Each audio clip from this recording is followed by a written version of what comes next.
Welcome to Monday Fiction. In the quiet and forgotten town of Rajlok, the name Savitri Raje was not spoken above a whisper. The locals feared it as though her very memory could stir something long buried. Savitri, the last descendant of the Raje family, had vanished mysteriously decades ago, leaving behind only fragments of her existence, a dilapidated mansion and an eerie leather-bound diary. No one had dared to enter her estate for years until it fell into the hands of Tara Thakur, her great niece, a woman with little regard for superstition and even less for the chilling rumors that surrounded the mansion. Tara had always been a skeptic, brushing off ghost stories and urban legends as remnants of backward thinking. When she inherited the mansion, she was intrigued, not by fear, but by the historical allure of a new property. The house, sprawling and crumbling in equal measure, exuded an unsettling charm. She explored it with curiosity, the thick scent of mildew and time clinging to her every step. Dusty relics of past life lined the shelves, paintings of grim ancestors hung on the walls, and the air seemed to hum in with a low, unnerving frequency. It was during one of these explorations that she found the diary, hidden away in the attic, beneath a pile of decaying books that looked untouched for centuries. The diary's leather cover was worn, but still elegant, with intricate carvings that seemed to shift when looked at for too long. She held it in her hands. Tara felt a cold shiver run down her spine, though she quickly dismissed it as a draft from the broken attic windows. Intrigued by the diary and the tale of her vanished great aunt, Tara began reading it by the flickering light of her bedside lamp. The entries began innocently enough. Savitri wrote of her mundane daily life, her love for the garden that had since become an overgrown jungle, and her growing isolation in the mansion. But the tone shifted gradually, as though the shadows of the house itself had started to creep into Savitri's mind. The diary spoke of strange noises in the night, faint whispers that came from nowhere, and shadows that moved even when the room was still. Tara found herself growing increasingly unsettled, though she brushed it off as the ramblings of a lonely woman slowly losing her mind. Then she came across an entry that made her blood run cold. She read from the diary. The diary knows my fears. It whispers them to me, makes them real. I no longer feel alone. The shadows have names now. They call themselves the Seekers. I must hide, but I fear it's too late.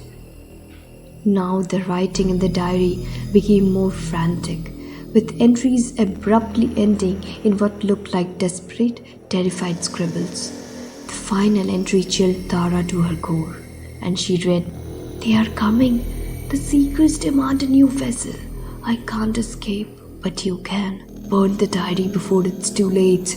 Reading that, Tara sat back, unnerved but convinced that Savitri had simply been delusional. Yet, despite herself, she felt a growing unease as the words seemed to claw at her mind. Still, she laughed it off. "A clever story, Aunt Savitri," she thought, assuming the warnings were nothing more than an attempt to create a dramatic legacy. She placed the diary on the table beside her bed and went to sleep. That night, Tara was jolted awake by a loud crash echoing from deep within the house. Her room was shrouded in an unnatural coldness, and a strange sensation pressed in on her, a heaviness that clung to her skin like wet fabric. As she peered into the shadows, they seemed to fight and shift, and darker than the night itself. She could hear them, low, taunting whispers, echoing through the house, calling her name. Panic surged in her chest as she saw dark figures emerging from the corners of the room, their shapes barely human, shifting and stretching unnaturally. Their faces were indistinct, but their eyes, gleaming pinpricks of malevolence, pierced through the dark, locking onto her with a hunger that made her heart pound. These were the Seekers, and they had come for her. Tara, in a blind frenzy, snatched up the diary. Her great aunt's final words echoed in her mind. Burn the diary before it's too late. Without hesitation, she fumbled for a lighter, her hands shaking violently as she set the pages ablaze. The fire crackled and hissed as it consumed the diary. But something was wrong, horribly wrong. As the flames devoured the ancient pages, the figures in the room didn't retreat. Instead, they grew stronger, more defiant, as though they had been waiting for this very moment. The whispers turned to glittering laughter, mocking her. Too late. Tara realized that burning the diary wasn't the answer, it was the catalyst.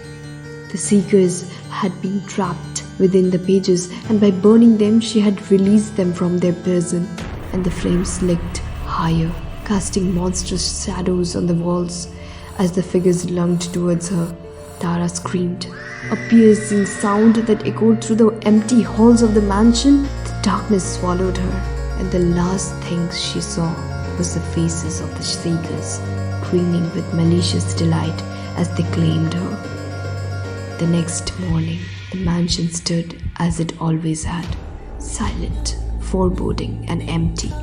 There was no trace of Tara, and the diary was nothing but a pile of cold ash on the floor.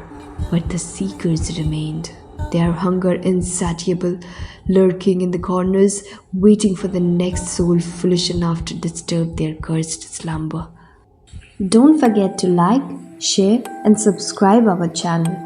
And before you go, drop your thoughts below in the comment section.